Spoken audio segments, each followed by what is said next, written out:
This is why you eat your feelings and what to do instead. Your emotional eating isn't a character flaw, it is a coping mechanism. And if you've been beating yourself up for eating when you're stressed, sad, or overwhelmed, if you've been wondering, why can't I just stop doing this? You're about to discover that your brain is actually doing something incredibly intelligent. Hi, I'm Sarah, a certified holistic health coach with advanced training in emotional eating recovery, amongst others, through the Institute of Integrative Nutrition.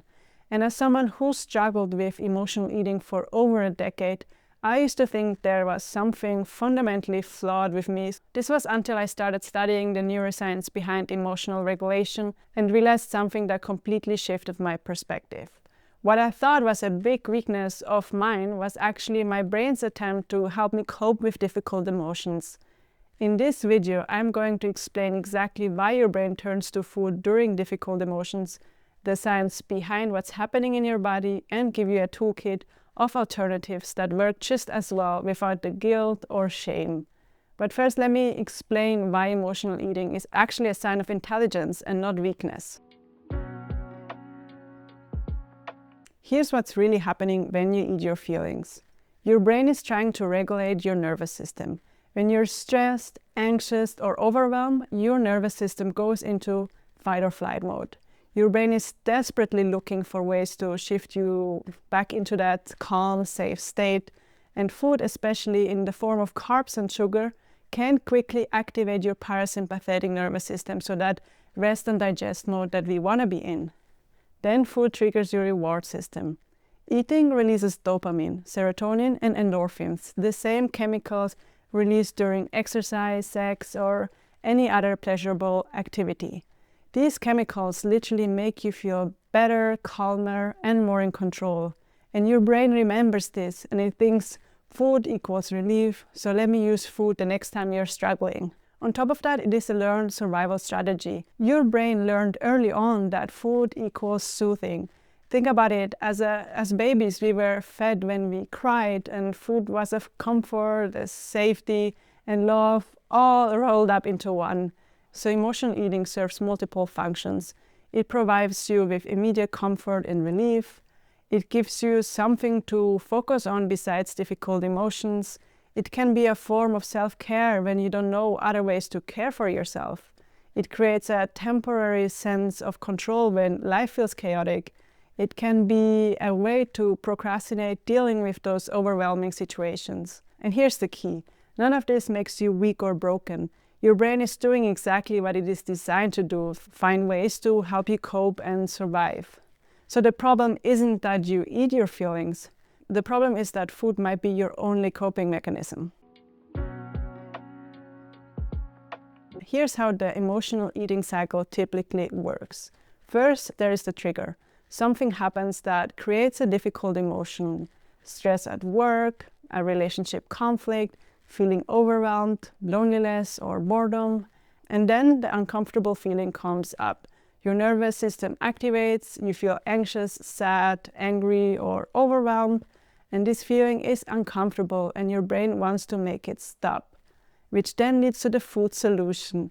Your brain remembers that food has helped before, so you reach for something, usually carbs or sugar or any other comfort foods.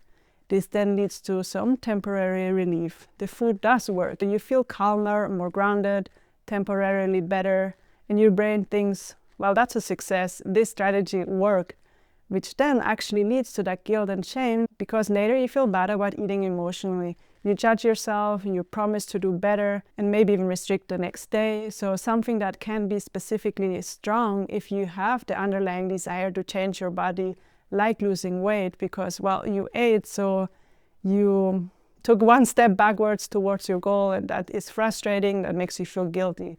And then lastly, there is that increased stress. So the guilt and the restriction create more stress, making you more likely to eat emotionally again, and the cycle continues. So the problem isn't the eating, it is the shame that follows. Shame is actually one of the biggest triggers for binge eating. And when you beat yourself up for eating your feelings, you're actually making it more likely to happen again. Something that I had to learn the hard way. So let's look at some scenarios that might feel way too familiar. Scenario 1, the work stress spiral. So picture this, you've had a back-to-back day of meetings all day, your inbox is overflowing, your boss just added another urgent project to your plate, and you get home, you feel exhausted, and you find yourself standing in the kitchen eating crackers straight from the box. And this is not because you're hungry, but because your nervous system is still in overdrive and food is the fastest way to shift into that calmer state. Scenario 2, the lonely weekend. So it's Saturday evening, your friends are all busy with their families or partner. You're scrolling through social media, seeing everyone seemingly having those perfect lives, leading you to feel disconnected and alone.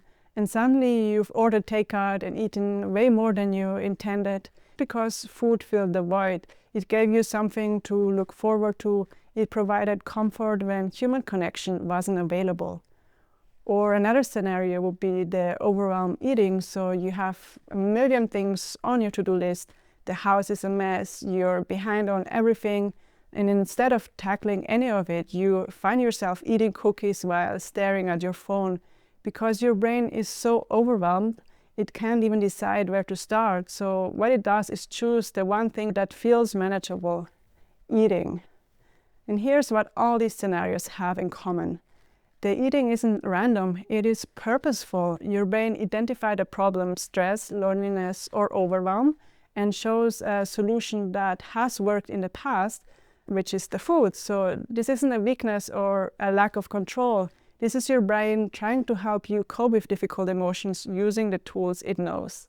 And I know I'm going to repeat myself right now, but this is an important reminder or message. The issue isn't using coping mechanisms. The issue is that food might be your only coping mechanism for these kinds of situations. Here are science-backed alternatives that work just as well as food for emotional regulation. For stress and anxiety, try box breathing. So inhale for 4 seconds, hold for 4 seconds, then exhale for 4, and hold for 4 again. And then you want to repeat that 5 times because this activates your vagus nerve and shifts you into a calmer state. Then you could also try progressive muscle relaxation, so tensing and releasing each muscle group from your toes all the way up to your head. Or you could try letting some cold water run over your wrist because this quickly activates your parasympathetic nervous system. Or another one would be gentle movements, so even 2 minutes of stretching or walking can shift your nervous system. Then for sadness and grief, allow yourself to cry. Crying releases those stress hormones and it produces endorphins. Or listen to music that matches your mood, so don't try to force yourself into happiness. Just honor wherever you are, honor whatever you're feeling. Then another one is to write in a journal. So getting your emotions out of your head and onto paper does provide relief. Or take a warm bath or shower because warm water is naturally soothing your nervous system. For loneliness or disconnection, call or text someone. Even a brief connection can shift your mood. Watch something funny because laughter releases the same feel-good chemicals as food. Or you could go somewhere where there is people around, so let's say a coffee shop, a library, a park, because this can provide that ambient connection. And then really important, practice self-compassion. Talk to yourself like you would talk to a good friend. Then for overwhelm and chaos, make a brain dump list, so write down everything on your mind, then pick just one thing to focus on. Do one small manageable task because completing something gives you that sense of control. Or you could try organizing a small space, so be it your desk, a drawer, or even just your purse. For boredom and restlessness, have a boredom menu ready, so write down like 10 to 15 activities that you can do in 5 to 10 minutes, and whenever you feel bored or restless, do one of them. And then another one would be to call someone you haven't talked to in a while, or do something creative, so draw, play music, write, even if you're not good at it. Learn something new, so watch a tutorial, read an article, listen to a podcast.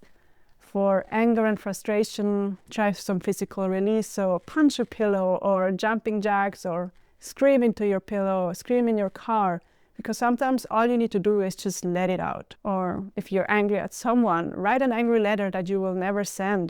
Just get all your feelings out on paper and practice the 24-hour rule. So wait a day before responding to whatever made you angry.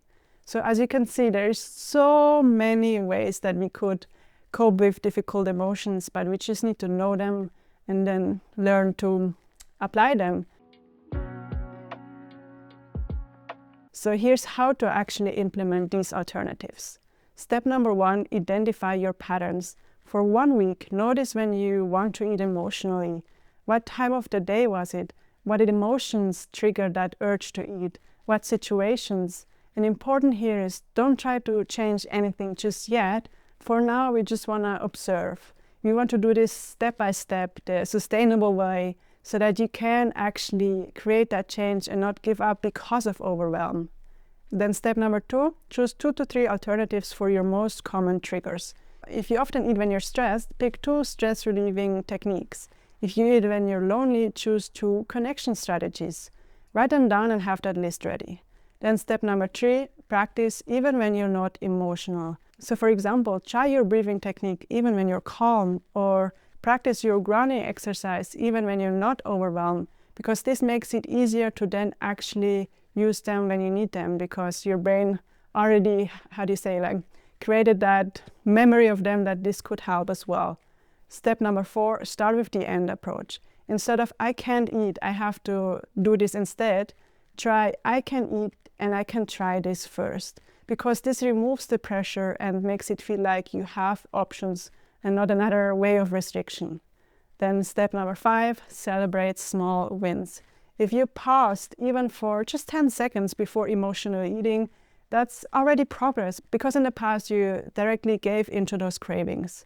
And if you try an alternative technique, even if you still eat emotionally afterwards, that is still growth. If you eat emotionally but without shame, that is healing. Then step number 6, be patient with the process. It does take time to build new neural pathways. Your brain will naturally default for food for a while. That's completely normal. The goal here, as always, isn't perfection. It's just an expansion of your toolkit. When you build a robust emotional toolkit, you will feel more in control. Not because you're controlling your emotions, but because you have options for managing them. Emotional eating becomes less frequent, not because you're restricting, but because you have other ways to meet your needs. Then you develop a stronger emotional resilience. So you learn that you can handle difficult feelings without needing to escape them. Your relationship with food improves, so food stops being your primary coping mechanism, and food can just be food again. Then you start to trust yourself more. You realize you're capable of taking care of yourself in multiple ways. You naturally feel less shame. So when emotional eating does happen, which is normal, you understand it's just one tool in your toolkit and not a failure. If you've been judging yourself for eating your feelings, if you've been wondering why can't I just stop emotional eating, if you're ready to build that toolkit that actually works, please remember, you're not broken, you're not weak, and you're not lacking willpower. You are human, and humans need ways to cope with difficult emotions. And unfortunately, most of us didn't learn them the easy way. So the solution isn't to eliminate emotional eating. The goal is to expand your options to deal with your emotions. And here's the thing. Different people have different emotional eating patterns and triggers. That is why I created a free quiz called What Type of Emotional Eater Are You? It just takes 2 minutes to complete, and it will help you identify your specific emotional eating patterns so that you can build the right toolkit for your needs. Because when you understand your unique underlying patterns, you can create personalized strategies that actually work. So take the quiz by following the link in the description down below. It's completely free and you will get your results instantly. And if this video helped you understand your emotional eating habits more, and that you learn that it's not a weakness, please hit that like and subscribe button, maybe even the bell, and drop a comment and let me know. What is one alternative coping strategy you're excited to try? Remember, your feelings are valid, your needs are important, and you deserve to have multiple ways to take care of yourself. Lots of love, and I will see you in the next video.